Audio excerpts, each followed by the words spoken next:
Jake Miller wiped his greasy hands on his work shirt and looked up at the massive alien ship floating in space. The thing was huge, bigger than 3 city blocks put together. Its surface shined like glass, and strange blue lights moved across it like water. Jake had never seen anything like it before. Nobody on Earth had. "Stay close to me," Captain Ben Rodriguez said to his team. "And remember, we're here to make friends, not enemies." Jake nodded along with the others. Dr. Lisa Chang stood next, to him, holding her translation device. She looked nervous. Jake didn't blame her. They were the first humans to ever meet aliens, real aliens, the kind that built ships that could cross the galaxy in weeks instead of years. The airlock opened with a soft hiss.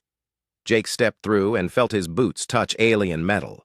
The hallway was tall, really tall. The ceiling was at least 15 feet high. Everything was smooth and white, with those same blue lights running along the walls like veins. "Welcome to the Stellar Harmony," a voice said.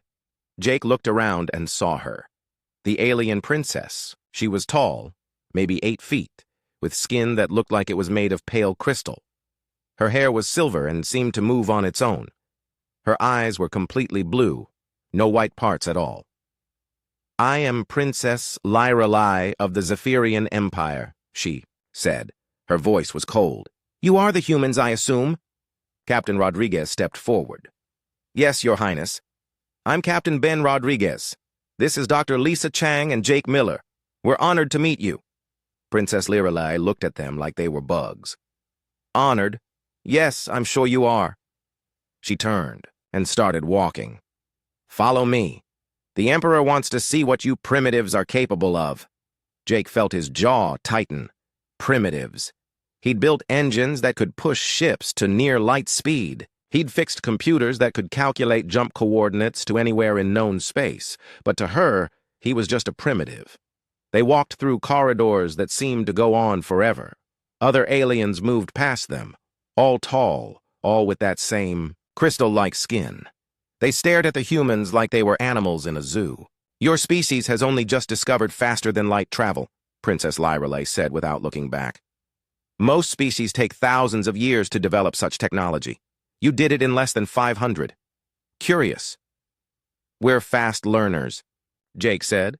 The princess stopped and turned, her blue eyes focused on him. "Fast learners? How amusing." She smiled, but it wasn't friendly. "We shall see about that." They entered a massive chamber. Jake's eyes went wide. In the center of the room sat the most beautiful ship he had ever seen. It was sleek and curved, like it had been grown instead of built. It was black as space itself, but when the light hit it right, it showed colors that had no names. Purple, green, gold, all swirling together. "This is the Void Dancer," Princess Lyrelay said with pride in her voice. "The most advanced vessel in the galaxy. It requires perfect coordination of mind, body, and spirit to operate. Only the most brilliant minds in the Empire can even attempt to fly it." Jake walked closer to the ship. It was maybe 50 feet long, with wings that curved like a bird's. There were no visible engines, no obvious weapons. It looked more like art than a machine. "How does it work?" Dr. Chang asked. "The ship connects directly to the pilot's mind," Princess Lyrelai explained. "It reads thoughts, emotions, intentions. The pilot must calculate thousands of variables instantly while maintaining perfect mental balance. One mistake, one moment of doubt, and the ship becomes impossible to control." Jake reached out to touch the ship's hull. It was warm and seemed to pulse like a heartbeat. "Don't touch that!" Princess Lyrelai snapped. "That vessel is worth more than your entire planet!" Jake pulled his hand back, but he kept studying the ship. There were tiny symbols carved into the hull. They moved and shifted as he watched. The whole thing hummed with energy he could feel in his bones. "Only geniuses of the highest order could ever hope to fly this ship," Princess Lyrelay continued. "It took our best pilots months of training to even start the engines. Some never master it at all." "Interesting design," Jake said quietly. Princess Lyrelay laughed. It was not a nice sound. "Design? You think you understand our technology? Humans probably still use primitive combustion engines for your atmospheric craft." "Actually, we stopped using those about 200 years ago," Jake replied. "But I get your point. The princess stepped closer to him. Do you? Do you really? Look around you, human. This station alone contains more advanced technology than your species has ever dreamed of. We have conquered death, bent space and time to our will, created ships that can travel between dimensions. And you are barely more than children, playing with fire. Captain Rodriguez put a warning hand on Jake's shoulder, but Jake ignored it. He was still looking at the Void Dancer. The more he studied it, the more familiar it seemed. Not the technology, but the principles, the way the energy flowed, the balance of the design. Mind if I take a look under the hood? Jake asked. The chamber went quiet. Every alien in the room stared at him. Princess Lyrelai's blue eyes grew wide with shock, then narrow with anger. Under the hood, she repeated slowly. You know, the engine compartment, the guts of the thing. I'm a mechanic. It's what I do. Princess Lyrelai's crystal skin actually changed color, going from pale to a deep purple. You want to examine the Void Dancer? You, a primitive from a backwater world that has barely learned to leave its own solar system? Well, when you put it like that, it sounds pretty crazy, Jake admitted. But yeah, I'd like to see how it works. The princess looked at him for a long moment. Then she threw back her head and laughed. It echoed through the chamber like breaking glass. By all means, she said when she stopped laughing. Look all you want. Perhaps when you realize how far beyond your understanding it is, your species will finally accept its proper place in the galactic order. Jake nodded and walked toward the ship. He had no idea what he was getting himself into. But that had never stopped him before. Jake ran his hands along the side of the Void Dancer. The ship's surface felt alive under his fingers, warm, smooth, and humming with energy. He could feel vibrations that reminded him of the old turbine engines back on Earth, but different, more complex. Careful, human, Princess Lyrelai said from behind him. That ship cost more resources than your planet produces in a decade. Jake ignored her and kept looking. There had to be access panels somewhere. Every ship had them, even alien ones. He found what looked like a seam in the hull and pressed on it. Nothing happened. Looking for maintenance access? A voice said beside him. Jake turned to see an older alien approaching. This one was different from the others. His crystal skin was darker, almost gray, and marked with lines like old scars. His blue eyes were softer, more curious than cold. I'm Zarthul, the alien said. I designed this vessel. Jake Miller, Jake replied, offering his hand. Zarthul looked at it strangely, then reached out with his own long-fingered hand. Jake shook it gently. You built this? Jake asked, looking back at the ship with new respect. Built is not the right word. We grew it, shaped it, convinced it to exist. Zarthul touched a different part of the hull, and a section slid away silently. But yes, it came from my mind originally. Jake leaned forward to look inside. What he saw made no sense.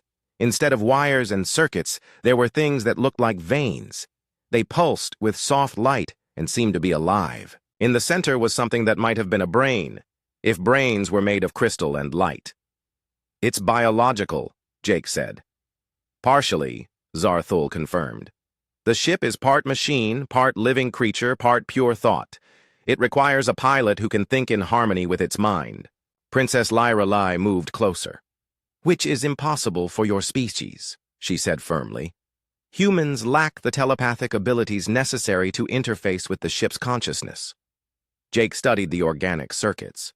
They reminded him of something, but he couldn't put his finger on what. So the ship thinks?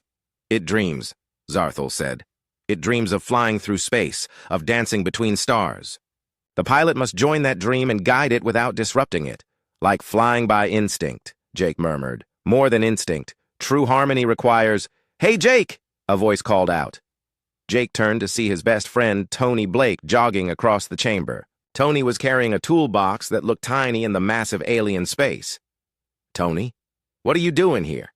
Captain Rodriguez sent me when he heard you were poking around alien tech, Tony said with a grin. Figured you might need someone to hold your tools while you break the most expensive ship in the galaxy. Princess Lyrelai made a sound like an angry cat. Another primitive? This is intolerable. But Zarthul seemed interested. You are also a shipbuilder? Engineer, Tony said. I work with Jake fixing anything that flies, floats, or explodes, usually all three at the same time. Jake had an idea. Tony, remember that old flight simulator back at the academy? The one that crashed every time someone tried to use the advanced modes. The nightmare machine? Yeah, why? What did we do to fix it? Tony thought for a moment. We stopped trying to fight it and started working with it. Instead of forcing it to do what we wanted, we learned to do what it wanted. Exactly. Jake looked back at the ship's organic brain. This isn't about controlling the ship. It's about understanding it. Zarthul's eyes widened. That is not an incorrect assessment. Princess Lyrelay stepped between them. Understanding requires telepathic contact with the ship's consciousness. Humans do not possess this ability. It is biologically impossible for your species. Jake opened his toolbox and pulled out a scanner. It was old Earth tech. Nothing fancy, but it could. Red energy patterns. He pointed it at the ship's brain and watched the display. The patterns were chaotic, swirling, changing, never the same twice. But there was something familiar about the chaos. It reminded him of jazz music, or the way flocks of birds moved through the sky. Random, but with hidden rules. It's not telepathy, Jake said slowly. It's pattern recognition. What? Princess Lyrelay demanded. Jake showed her the scanner display. Look at these energy readings. They seem random, but they're not. There's a pattern underneath, like improvisational music. The ship isn't looking for someone to control it. It's looking for someone who can improvise with it. Tony looked at the display and whistled. It's like that old chaos theory stuff from college, the butterfly effect and all that. Exactly, Jake said, getting excited. The ship doesn't need a telepath. It needs someone who can think on their feet, someone who can adapt and change and roll with whatever happens. Zarthul was studying the scanner reading. This device should not be able to interpret our bio-neural matrices. It's reading energy patterns, Jake explained. Same basic physics, just different tech. Impossible, Princess Lyrelay said, but she sounded less certain than before. Jake was already deep in the ship's systems, following the organic circuits with his eyes and tools. Each section seemed to serve a different function. Navigation, propulsion, life support, but all connected like parts of a single living thing. Tony, this is incredible, Jake said. It's like they built a ship that thinks like a pilot instead of making the pilot think like a ship. That's the basic principle, yes, Zarthul admitted. But the mental synchronization required. What if it's not mental? Jake interrupted. What if it's emotional or instinctive? He pulled out another tool and connected it to one of the organic circuits. The ship's humming changed pitch slightly. Jake felt a strange sensation, like something was gently touching his thoughts. Jake, Tony said nervously, your scanner just went crazy. Jake looked at the display. The energy patterns were shifting, becoming more organized. Still chaotic, but in a way that made sense to him somehow. It's responding to you, Zarthul said in amazement. But how? You have no telepathic abilities. Maybe I don't need them, Jake said. He could feel the ship now, like a sleeping animal that had just noticed he was there. It wasn't hostile, just curious. It's not about reading minds. It's about reading intentions. Princess Lyrelay grabbed his arm. Stop this immediately. You're contaminating the ship's consciousness with primitive thought patterns. But Jake barely heard her. He was too busy listening to the ship. Not with his ears, but with some part of his mind he'd never used before.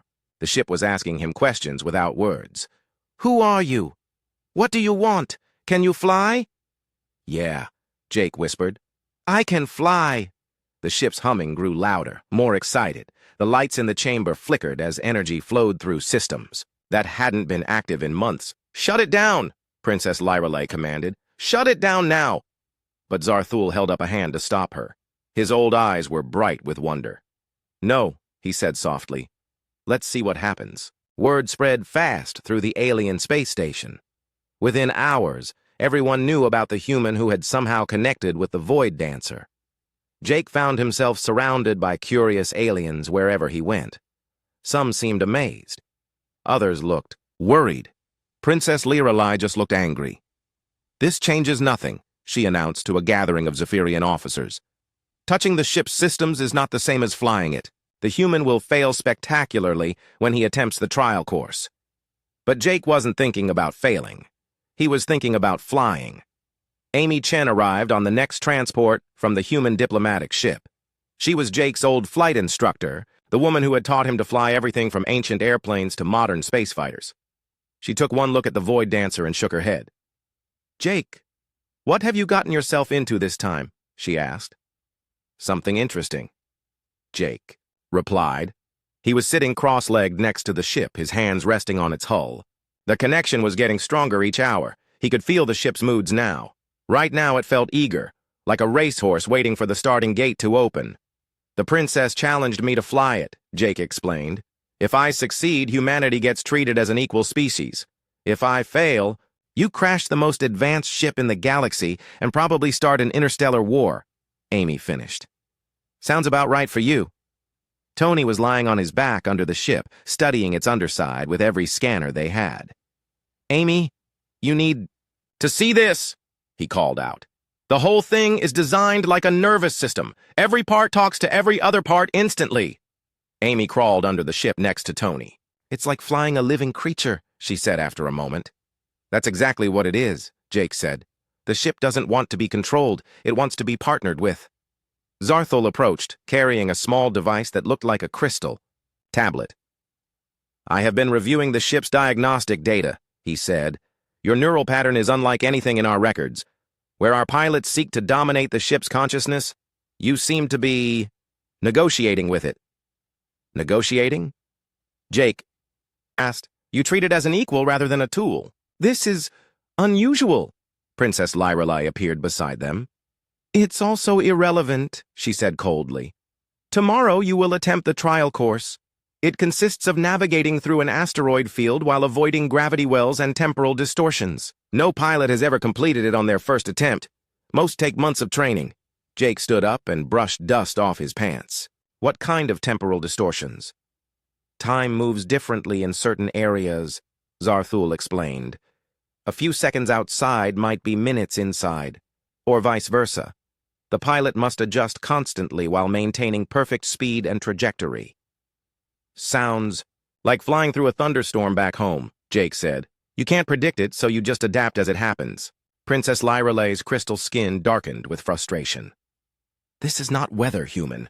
These are fundamental forces of physics being manipulated by technology beyond your comprehension." "Sure," Jake agreed. "But flying is flying." That night, Amy set up a simulation program on their portable computer. It wasn't nearly as advanced as the alien systems, but it could mimic basic flight patterns and obstacles. "Let's start with something simple," Amy said. "Basic navigation through moving objects." Jake put on the old VR headset they'd brought from Earth. The simulation started, and immediately he was flying through a field of spinning asteroids. He moved smoothly between them, treating each rock like it was just another part of a complex. "Dance. Too easy," he said after completing the course. Amy made it harder. More asteroids, moving faster in more complex patterns. Jake adapted instantly, finding paths where others would see only walls. "Now with gravity wells," Amy said, adding invisible forces that could pull a ship off course without warning. Jake felt the simulated ship being tugged in different directions. Instead of fighting it, he used the gravity to change direction faster than normal engines could manage. He turned obstacles into advantages. "This is actually fun," he said, spinning through a particularly tricky section. Princess Lyrelai had been watching from across the chamber. Now she approached with several other aliens following her. "Your primitive simulation cannot possibly prepare you for the real thing," she said. "The trial course uses actual temporal distortions. Time itself becomes unstable." "What does that feel like?" Jake asked, pulling off the headset. "Like being drunk, dizzy, and losing your memory all at the same time," one of the alien pilots said. "Most pilots panic the first time it happens." Jake nodded thoughtfully. "So the trick is not to panic." "The trick," Princess Lyrelai said with a nasty smile, "is impossible for your species." When Jake wasn't looking, she made changes to the simulation. She added gravity fields that appeared without warning. She increased the temporal distortions to levels that would be found in the most dangerous parts of space. She made the course 10 times harder than anything the real trial would throw at him. Jake put the headset back on and started the modified simulation. Within seconds, everything went crazy. Asteroids appeared and disappeared. Gravity pulled him in 12 directions, at once. Time moved like thick honey, then like lightning. "Jake, something's wrong with the program," Amy said, looking at the error messages flooding her screen. But Jake was laughing inside the simulation. "This is great! It's like flying through a blender in a tornado during an earthquake." He didn't try to predict the chaos. He didn't try to control it. He just rode it like a surfer riding a wave. When gravity pulled him left, he went left and used the momentum to dodge right when the next field appeared. When time slowed down, he used the extra seconds to plan. When it sped up, he trusted his instincts to react. He completed the impossible. Simulation in record time. Princess Lyrelei stared at the results with her mouth open. "That should have been fatal," she whispered. "Nah," Jake said, pulling off the headset. "Just challenging. Remind me to thank whoever made it harder. The real thing should feel easy now." Zarthul was studying the simulation data. "According to this, you experienced forces that should have torn your ship apart. How did you survive?" "I stopped trying to fight it and started dancing with it," Jake explained. "You can't control chaos, but you can work with it." Amy looked at the simulation recordings and shook her head. "Jake, half the things you did in there shouldn't be physically possible." "Maybe they're not," Jake said with a grin. "But they worked. Anyway." Princess Lyrelei's hands were shaking with rage. "Tomorrow you will face the real trial. No simulations, no safety nets, just you, the ship, and forces that have destroyed better pilots than you could ever dream of becoming." Jake stretched and yawned. "Sounds good. What time do we start?" The aliens looked at each other in confusion. This human was either incredibly brave or completely insane. Possibly both. "Dawn," Princess Lyrelei said finally. "Great. I'll be there." Jake patted the Void Dancer's hull affectionately. "We'll be ready, won't we, girl?" The ship hummed softly in response, and every alien in the chamber felt a chill run down their spine. The launch bay was packed. Aliens from dozens of different species had come to watch. Jake could see tall, thin beings with too many arms standing next to short, round creatures covered in fur. In the viewing area above, Ambassador Hythal from the Cosmic Assembly sat next to General Fluxara, the highest-ranking Zephyrian military officer on the station. "No pressure," Tony said, helping Jake into the flight suit the aliens had provided. It was made of some kind of metal fabric that felt like liquid silk. "There's always pressure," Jake replied, checking the suit's systems. "The trick is not to let it get to you." Rick Torres, their communications officer, was setting up recording equipment. "Jake, you know this is being broadcast to every human colony, right? If you pull this off, you'll be famous. And if I crash, I'll be dead," Jake pointed out. "Fame won't matter much then." Amy walked over with a serious expression. "Jake, I've been studying the course data. The temporal distortions are worse than we thought. Some of them can trap a ship for hours while only seconds pass outside." "Then I won't get trapped," Jake said simply. Princess Lyrelei approached with a group of Zephyrian officials. She was wearing formal robes that sparkled like starlight. "Human," she announced loudly, "you have one final chance to withdraw from this challenge. No shame will come to your species if you admit that this task is beyond your capabilities." Jake looked at her for a moment, then at the Void Dancer. The ship was beautiful in the morning light, its black surface reflecting colors he couldn't name. He could feel it waiting for him, eager to fly. "Thanks for the offer," he said. "But I didn't come this far just to back down now."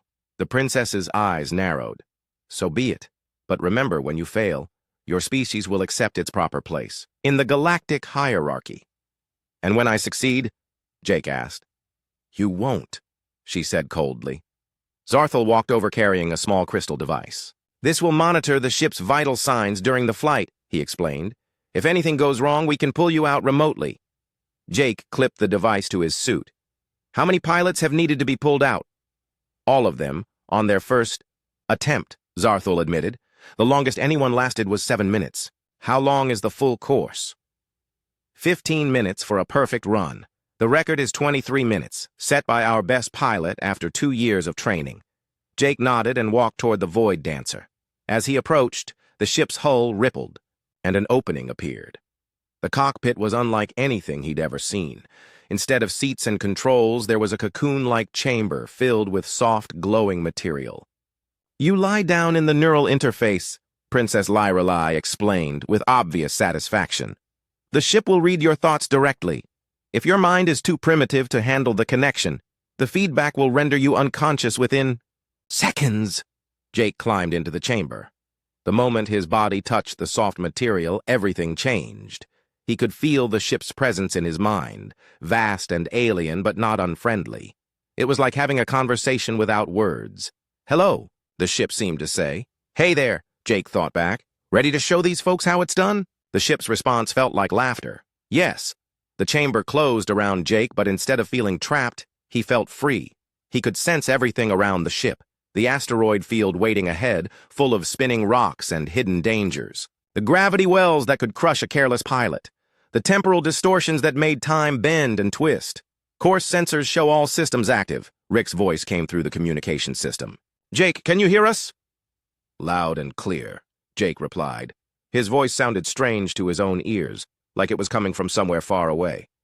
"Ship feels good. We're ready to go." "Beginning course countdown," General Fluxera announced. "All safety systems active. Emergency retrieval standing by." Princess Lyrelai's voice cut through the chatter. "Remember, human, this course has defeated every pilot who ever attempted it on their first try. Do not let your primitive confidence blind you to the reality of your limitations." Jake didn't respond. He was too busy listening to the ship. It was showing him the course, not through his eyes, but through some deeper sense. He could feel the pattern of the obstacles, the rhythm of the dangers ahead. 3, the countdown began. 2, 1, launch. The Void Dancer shot forward like a bullet. Jake felt the acceleration in every cell of his body, but it didn't hurt. It felt like coming alive. The ship moved through space like it was swimming. Through water, smooth and natural. The first asteroid field appeared ahead. Massive rocks spinning in complex patterns, some as big as buildings. A normal pilot would have to calculate trajectories and speeds, plot a careful course through the gaps. Jake did something different. He felt the rhythm of the spinning rocks and joined it. The ship danced between them, moving like it was part of their pattern instead of trying to fight through it. "Impossible," he heard Princess Lyrelai whisper over the communications. "He's moving too fast. No one can navigate that field at that speed." But Jake wasn't navigating. He was flowing. The ship showed him where to go by feeling the currents of space and gravity. When a gap appeared, they flowed through it. When a rock blocked their path, they spun around it like water flowing around a stone. The first gravity well loomed ahead. It was invisible to the eye, but Jake could feel it like a hole in the universe. Most pilots would try to avoid it completely. Instead, Jake aimed straight for it. "He's lost his mind," someone said over the communications. "That gravity well will tear him apart." Jake hit the edge of the gravity well and let it grab the ship. Instead of fighting the pull, he used it like a slingshot. The ship whipped around the invisible mass and shot out the other side twice as fast as before. "Unbelievable," Rick's voice was full of excitement. "Jake just used a gravity well to gain speed. I've never seen anything like it." The temporal distortions came next. Areas where time moved like thick honey or raced like lightning. Jake felt the ship's perception change as they entered the first one. Everything around them slowed, to a crawl. But his thoughts remained clear. Instead of panicking, he used the extra time to study the course ahead. When time snapped back to normal speed, he was ready for every obstacle. Another distortion made time race forward. Jake found himself moving through a section of the course in what felt like seconds, but he didn't try to slow down or regain control. He let the acceleration carry him forward and used the momentum to tackle the next section. "Current time, 8 minutes, General Fluxera announced, his voice full of disbelief. "The human has just passed the halfway point." Jake could hear excited chatter from the viewing areas. He caught fragments of conversation from dozens of different species. "Amazing. Impossible. How is he doing that?" But Jake tuned it all out. He was completely focused on flying. The ship was singing now, a harmony of joy and speed and perfect motion. Together, they moved through obstacles that should have been impossible to survive. The final section appeared ahead, a maze of asteroids. Gravity wells and temporal distortions all mixed together. It was chaos in its purest form, the kind of challenge that would break most minds just by looking at it. Jake smiled and dove straight in. He stopped trying to understand what was happening, and just let it happen. When gravity pulled him left, he went left. When time slowed down, he slowed down with it. When an asteroid appeared out of nowhere, he was already turning to avoid it. The ship and pilot moved as one, no longer two separate beings, but a single entity that existed purely to fly. They spun through impossible spaces, surfed gravity waves that shouldn't exist, and danced with time itself. And then suddenly, they were through. The finish line appeared ahead, marked by two towering beacons. Jake crossed it and let the ship's speed naturally decrease as they entered open space on the other side. Time, General Fluxera announced in a stunned voice. 11 minutes, 47 seconds. The communication channel exploded with noise. Cheers, gasps, excited alien languages all mixing together. But through it all, Jake could hear Princess Lyralay's voice, quiet and shocked. "Impossible," she whispered. "No one flies that course in under 12 minutes. No one." Jake brought the Void Dancer around in a gentle arc and headed back toward the station. "Well," he said over the communication system, "I guess there's a first time for everything." As the ship docked, Jake could see crowds of aliens pressed against every viewing window. They were all staring at him like he was some kind of miracle. Maybe he was. Jake climbed out of the Void Dancer feeling like he'd just woken up from the best dream of his life. His legs were shaky and his head was buzzing with leftover sensations from the neural connection. But he was grinning like an idiot.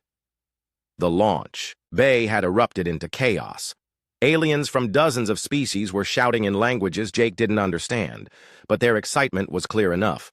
Camera drones buzzed around his head, recording every moment for broadcast across the galaxy. Kate Murphy, a reporter from Earth News Network, pushed through the crowd with her microphone. Jake Miller, how does it feel to be the first human to master alien technology that their own creators said was impossible?" "Feels pretty good," Jake said, still grinning. "Though I think the ship did most of the work." Princess Lyralay stood at the edge of the crowd, her crystal skin pale and her blue eyes wide with shock. She looked like someone had just told her the laws of physics were optional. "This is impossible," she kept saying to anyone who would listen. "The course record was 23 minutes. No one completes it under 15 on their first attempt. No one." Zarthul approached Jake with something that might have been respect in his ancient eyes. "I have designed ships for 300 years, he said quietly. "I thought I understood the limits of what was possible. Today you showed me I was wrong." "I just flew the ship the way it wanted to be flown," Jake replied. "That is exactly why it worked," Zarthul said. "Every other pilot tries to impose their will on the vessel. You partnered with it instead." Tony and Amy pushed through the crowd to reach Jake. Tony was carrying a portable scanner that was beeping wildly. "Jake, you need to see this," Tony said, excitedly. "I recorded your entire flight, the energy patterns, the neural connections, everything." Amy looked at the scanner data and shook her head. "According to this, you and the ship were operating as a single entity for most of the flight. I've never seen anything like it." "That's because it's never happened before," a new voice said. Everyone turned to see Emperor Zixthul himself approaching. The supreme ruler of the Zephyrian Empire was even taller than the others, with skin that seemed to be made of living starlight. His presence made the entire bay fall silent. "Your Imperial Majesty," Princess Lyralay said quickly, dropping to one knee. "I can explain." "There is nothing to explain, niece," the Emperor said calmly. "Today we witnessed something unprecedented. This human has accomplished what our finest pilots cannot do." He turned to Jake.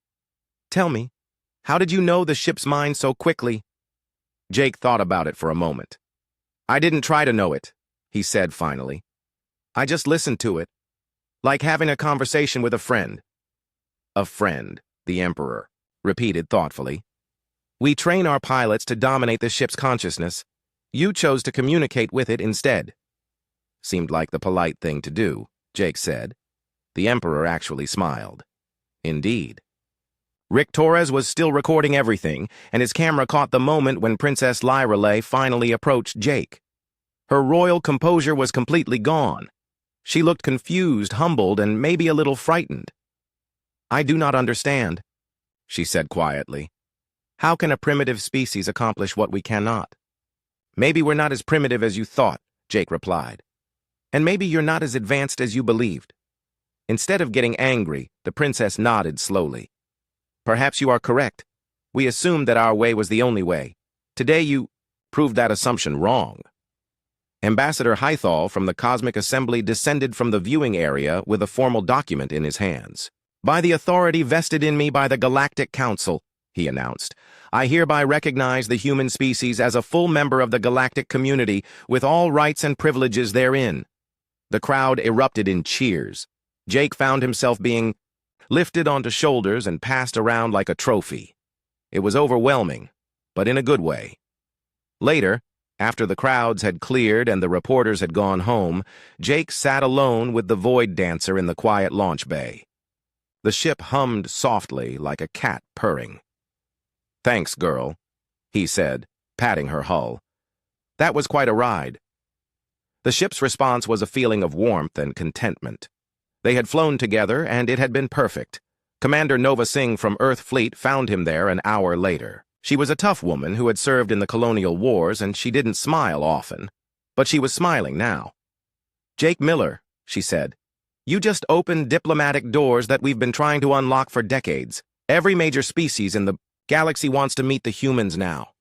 "That's nice," Jake said, "but I think I'm ready to go home." "Home?" "Jake, you could have your pick of assignments. Any ship in the fleet, any position you want. You're probably the most famous human alive right now." Jake looked at the Void Dancer one more time, then back at Commander Singh. "I appreciate the offer, but I've got a workshop back on Earth Colony 7. Neighborhood kids come by after school to learn about engines and flying. That's what I want to get back to." Commander Singh shook her head in amazement. "Most people would kill for the opportunities you just earned." "Most people didn't get to fly this ship," Jake replied. "After dancing with something this beautiful, everything else seems kind of ordinary." But even as he said it, Jake knew that wasn't true. Every ship had its own personality, its own way of flying. He was looking forward to getting to know them. All. 3 days later, Jake was packing his tools when Princess Lyrelay came to see him off. She looked different somehow. Less arrogant, more thoughtful. "I owe you an apology," she said formally. "I misjudged your species and you personally. That was unbecoming of me." "No harm done," Jake said. "Though you might want to work on that whole primitive species thing. It's not a great way to make friends." The princess actually laughed. "Noted. I have spoken with the Emperor. We would like to invite human pilots to train with our academy. Perhaps we can learn from each other." "That sounds like a good idea," Jake agreed. "There is one more thing," she said hesitantly.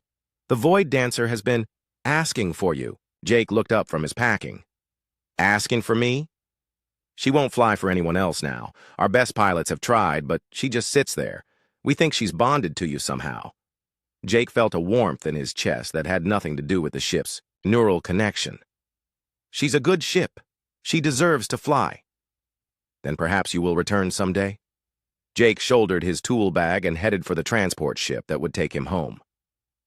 "Maybe I will," he said. "But first I've got some kids to teach about flying." As his transport pulled away from the station, Jake could see the Void Dancer through the viewport, sitting alone in her launch bay. He pressed his hand to the window and felt, just for a moment, an echo of their connection. "Next time," he promised, softly. Back on Earth Colony 7, Jake returned to his workshop behind the spaceport. It was a small place, cluttered with engine parts and half-finished projects, but it was his, and he was happy to be home. The next morning, as he was opening the workshop doors, he found a group of kids waiting outside. Word of his adventure had reached even this small colony. "Mr. Miller," one of them said excitedly, "is it true you flew an alien ship faster than anyone ever had before?" "I had some help," Jake said, unlocking the doors. "The ship was pretty." "Amazing! Will you teach us to fly like that?" another kid asked. Jake looked at their eager faces and smiled. "I'll teach you everything I know, but remember, the most important thing about flying isn't the ship or the technology. It's learning to listen." "Listen to what?" the kids asked. "To everything," Jake said. "The wind, the engine, the ship itself. Everything has something to teach you if you know how to listen. As the kids filed into his workshop, Jake started up the old coffee maker and got ready for another day of teaching. Outside, ships took off and landed at the spaceport, carrying cargo and passengers to 1,000 different worlds. And somewhere among the stars, a beautiful black ship waited patiently for her pilot to return. Jake Miller had become a legend, but to him, he was still just a mechanic who had learned to listen to what machines were trying to say. And that, he thought, was exactly as it should be. The galaxy was a much bigger place than humans had imagined, full of wonders and challenges and friends they hadn't met yet. But they were ready for it now. They had proven they could adapt, learn, and fly with the best of them. Sometimes the best way to reach the stars was to forget you couldn't touch them.